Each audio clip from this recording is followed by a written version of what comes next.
าระโตโสสัมมาโมเทอิสินาสหโดราสัพโพเรสาดังไรสุโสส่วนดังสินนาภังภาระโตสัพพังผู้นั้นขาสันนะโสอันไปตามหนทางไปพอหูติโสเตเพียงแต่ในนักการสาบุตรหาโมอาทัสสะโพหินาจุตังเจ้าหัวยังเจ้าอายุสารสีสัมโมทิก็มีใจสุขซื่นยินดีมุติก็ธรรมะสุขาสวัสดีเสื่อมเจ้าอาจุตรสีเป็นคำไม่ตียิ่งจริงคาราวะทิจานุปุนโตปุสะลังดังนี้เป็นพอพระไว้ภารสีเจ้ามาอยู่ในที่เป็นอันดีก็ลาสุทุสารังอันว่าตาภาวะหาพญาบ่ใดคือว่าใครสันนิบาตเจ็บหัวอาณามายังอันว่าคำกลัวคนประกาศก็หาบ่ใดพระบาทไทยจอมหัวก็พาเรือโสเปธาเจ้าก็ยังคอยให้เป็นไปบ่ยากบ่ลำบากด้วยอันกลัวสักแวงหาก็พาเรือมูลละละหัวมันและมากมายขอยังคอยได้พอสันก็พารู้ดังสัจจะมาพาสัจจะเหลือและยุ่งยอมของฟ้างูพิทัวตาเดินลุงหีการหลงหิงสาข้ามกังวันในป่าให้หายวัวลาสัตสีวามามีขาสัตว์ว่าจังให้แห่งแห่งต่อตรงงอดตัวตรงเนินก็เบามาผู้จนเข้าใกล้เจตบาทให้รัตติลูกพระเรือตาปะโสเมื่อนั้นบรรเทาอาจุตรสีอาหาโภกราวาภูสันละอาภูสารังเกวะเนดังนี้เป็นเขาพามเนตุลาทานผู้เท่าผู้สารังอันว่าเฮาพระบาโกโอได้ต้องพาญาอันใดสังขอยังคอยสบายหายยากถูกต้องสิ่งแท้จริงนา อย่าเป็นเฮาว่าเฮาก็ยังคอยมีสิทธิ์แต่มีชีวิตให้เป็นไปก็ยากบ่ลำบากด้วยอันแสวงหานางอาลูกไม่เดือดหัวมันอกยังคอยได้อสัตว์บ่ขาดมูลละและลูกไม่หาดหัวมันก็ยังมีมาบ่ลำบากด้วยอันผัวแสวงหาดังสัจจะมัคคาสัจจะเลือกและยุ่งยากของตัวปีกบินเห็นตัวน้อยคบกันสัพพสังสารพีนาเวสาการติติโกหาบ่ได้เพื่อว่าเฮามาอยู่ในป่าไม้นี้แท้ไม่จริงสาหุปาทาวะผู้ตายแต่สัตว์ทั้งหลายไม่มีราชาสีเป็นเขาขอบ่มาเขามากระทำให้ดาวิดนั้นจีดีคงเทเหตุว่าเฮาถ้าลงสมถ้ามาวิหารไทยเทหัวหอนบ่ขอดไว้เวลาทำนี้โดราทานคำเขาแต่เขาเฮามาอยู่ในภูผาไม่พังว่าใดหลายปีนาอิสระติเฮาก็บ่ฮู้ยังสภาวะอันเป็นปัญญาเหตุใครอันใดสังพันเนโดราทานอาทะสังอันว่ากิจยาอันมาแห่งทานนิโสด้วยปัญโยสิ่งสันใดอันพันบุเต รมาฮอดถึงยอดแก้วสักลาตะวังอันว่าทานปาวิสิจงเข้าไปในศาลาห้องน้ำบรรณาละยาตูจงบางเสียยังคงเราทุกเลปานิปาทานในศาลาห้องน้ำที่นานาอุสาทานอย่าจงเลือกกินนาตินาดูกานิยามาคัตตองวาทุวันทุกสิ่งมาทุกเจกามาสร้างสุขเรือดีปิญาราธิมาหาจิตโจแจมเพื่อหุ่นผู้ว่ากาสัมมานิโยมัวมีหอมตั้งคืนนาดวงอาสาคาทุกข้าอัมมาคาสันติรัสสาวาสุนันิ่งสิ่งดังนั้นเพิ่งนั่งนิ่งนั่งนิ่งใส่อาจารย์ติวาทาญาจุงโดเจนิทางติปาลิยังนาเจนันนิสิตังเป็นอันเย็นดีสักใส่ดูดยินได้แห่งมากิเลพันนาคังทาราอันเฮาหักตามาแต่ตอกหวยเฮาเขาก็มีแลโสสัพโพอาหามนันบันเทาสุสักกะอาหาโกการาภะขาไว้ปรสีเจ้ายังมาวัตถุอันว่าวัตถุอันใดสักทั้งอันทั้งมวลอันเจ้าผู้หากระทำเป็นเครื่องบูชาเขอันเจ้าผู้หาแต่งแจกลายประการของหอมบานทุกสิ่งทั้งมวลก็กาเลขอว่าด้วยมีแค่อาหังอันว่าผู้ข้าก็มาใครเห็นหน้ายังพัญญาเวสันตาลาเจ้าข้าเรายิ่งใดของเขาจะเดินมาญาติสานาสีว่าเจ้าผู้แลยังผู้ที่อยู่หงแก้วผู้จำดินแห่งพัดนอดินเจ้าว่าจงบอกแก่ข้าเท่าขอให้ได้เห็นหน้าพญาเวสันตาราเจ้าจำยิ่งก็กาเดินอาจุตโตอันว่าละอาอันเจ้าว่าจุตาราสีได้ยินคำก็ดีแห่งแนวทางเท่าจึงกล่าวว่าทุลานันทางธรรมธรรมายังพระเวสสันตาราเจ้าด้วยอันสอบนั้นก็บ่มีห้อยว่าทิตาลักษณะมักจะเป็นหน้าใจมักทีมันสองจีวรน้อยไปเป็นคอยถึงทางโลกุกาอันว่าเขากองสิ่งสมบัตินาทีก็มีแค่บางละสีจากสิ่ง จากสิ่งนั้นแต่เมียและลูกแก้วจริงอยู่กับดอมพระผมห้อยว่ายังมีความประสงค์เพราะนั้นท่านจึงทำหาโอยาสะแดสุสาภูเมื่อนั้นบัดโสสากาพาจึงกล่าวตามอาสาเท่าถอย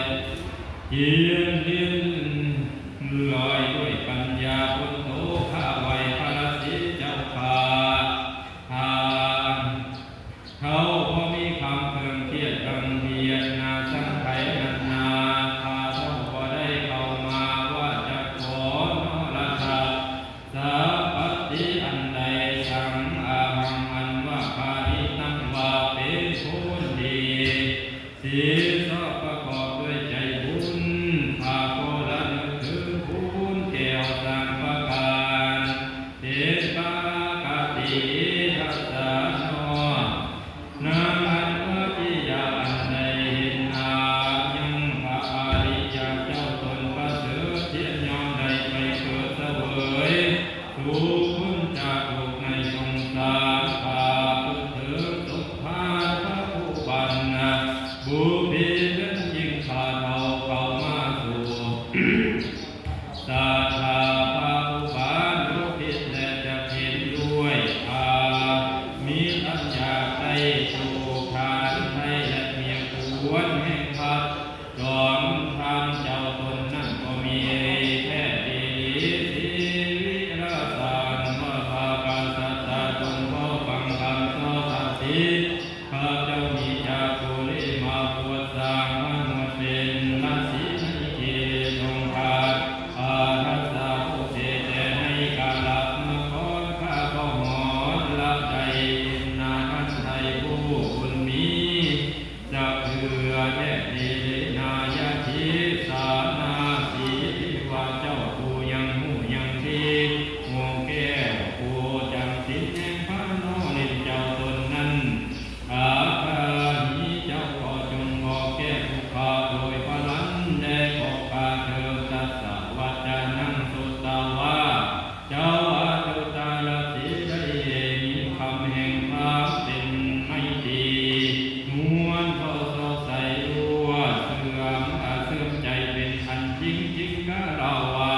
เสโลมักวาเสระมักโลเทียนยอมแล้วด้วยหินทั้งแทงอันตั้งแต่งไว้แต่ปฐมมากะมาคันธมาทัโนสุภะเขาคันธมาทันาปะโห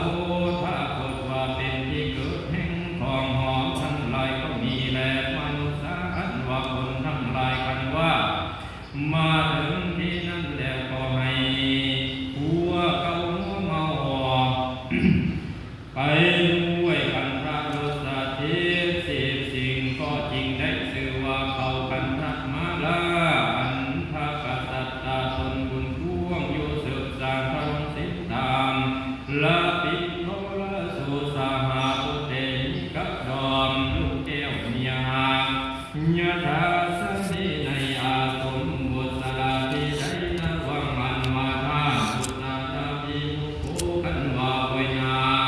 สาธุสุเดชะบนเนื้อเลี้ยวเรียบไปด้วยดินโดยอันนี้เลี้ยวท่านหากจับเจ็บยังอาสมบุตรลาแห่งพญาเวสสันตาราเจ้าตนวิเศษหาเหตุว่าอันพระองค์ที่เป็นราศีและพระเวสสันตาราเจ้าตนนั้นอาสาทันจาอันมีมือถือพ่อเกาะเกี่ยวเหนียวลูกไม้และหัวมันมาสัจจามาสัจจาตังอันมีเครื่องใต้โลสาไฟพัดลมพานุวานาขวดเก้าเป็นสาดาจังมาวามีเย็บยอมนุ่งหนังเสืออันท่านหาเพื่อรอขอครั้งเล็บเจ็ดจีเป็นสังฆญาสัมมาเสติโกนอนอยู่ในเหนือแผ่นดินดาก็มีศาสตร์มีแต่ใบไม้หัวลวดมองหลังหน้าปัด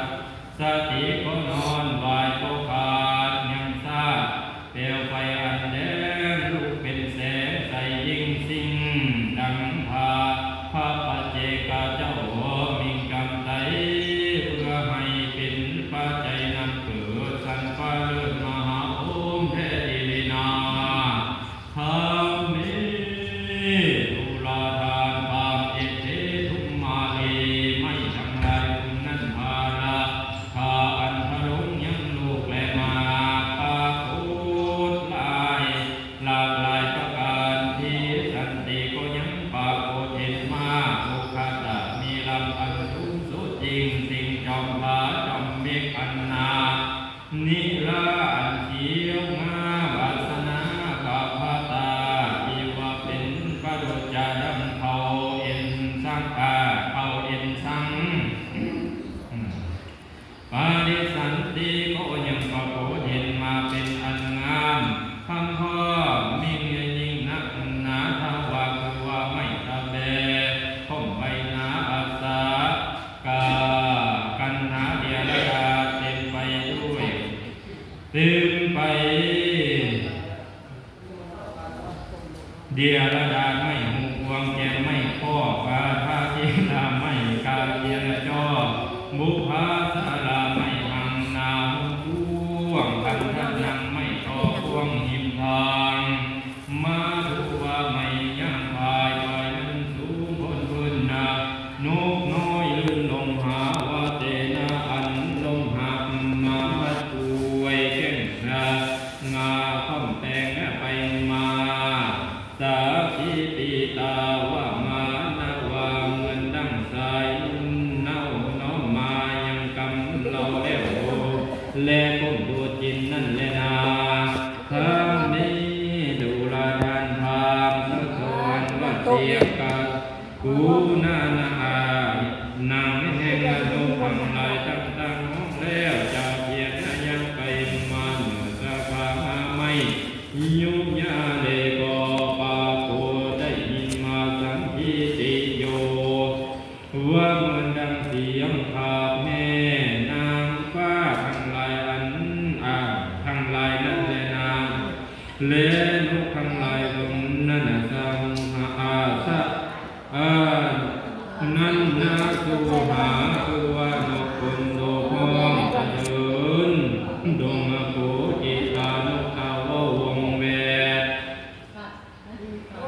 โลกสังขารใสเราเห็นกันทั้งข่าวสารทุกสิ่งบอกแล้วจริงบินหนีสัมปาว่าเต็มตีก็ห้องเลี้ยวและเต็มใจไปมาทุกมาจับไม่ทนหลังเดทุมมาไปสู่ไม่ทนนาจับเทียนงาเอากันนกเนืองนั้นลายสิ่งจากอยู่เนื้องาไม่ทิ้งอาดุนาสัพพชีลิตามาภูต้องสังโฆกังขันอาวะมายสาวะเป็นนาคารุจดังหูหูเหียมากันไปมาปัสสันตังยังมาคนทั้งหลายมาไหว้กันเจให้ดีนีวาสานังยังคนผูงโยเก้าหัวกาโมโมทายันติจำต้องให้ดีและนายัสสะอาสามุอันวาอาสมโภสาลาเฮงพระสีเจ้าตนนั้นนามีในที่ใดสาการาติเยนิอันนยินทาธิราชหาอานัสวิสุกรรมลงมาตามให้แนบยังแก้วกุศลทัพวังอันว่า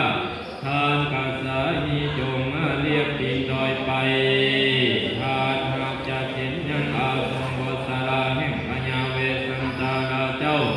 โบยาสะเลอาจุตุอันว่าเจ้าอาจุตารสีตนวิเศษ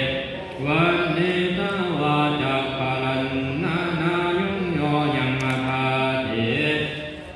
เถป่าไม่ในกายสมควรพิลมลำยิงอามาจิงกับลาวาเลวิมาลามานุลัมมาดูมหาพานในพื้นของเจดาสมควรพิลมสุดขนาดและเดียรดาเต็มไปด้วยดอกกุมเทศและจำปาสาหัสสารหาลิตาอันเที่ยวงามไปด้วยญาเพศบ่อนให้ดีเดด้วยองค์ทุลีสาลตุอาลัสโสอันว่าองค์ทุลีอุทามาตัคคะโตก็บ่ติว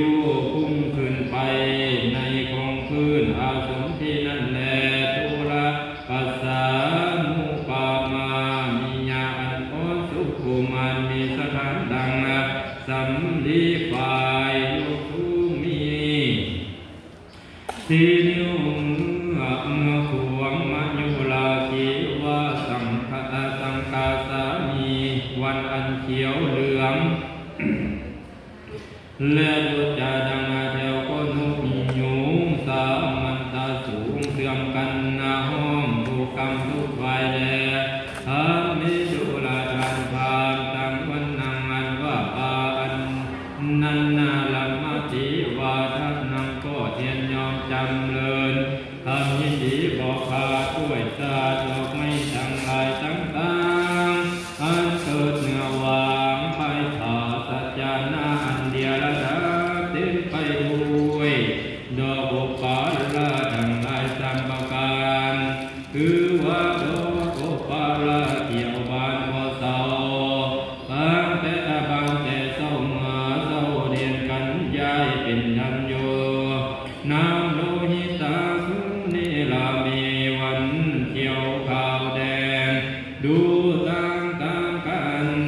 ต่างอยู่วังมาเป็นฉันนันทาโบกาลนีว่าเหมือนนางสวนนันทาโบกาลนีมีในเมืองสวรรค์นั้นแท้เทนาเอวังจตุรัสสาโบกาลนีวัตอาหาเจ้าผาจุตารสีจิงบอกยัง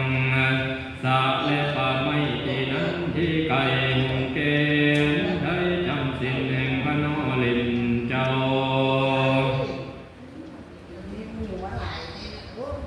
เอวั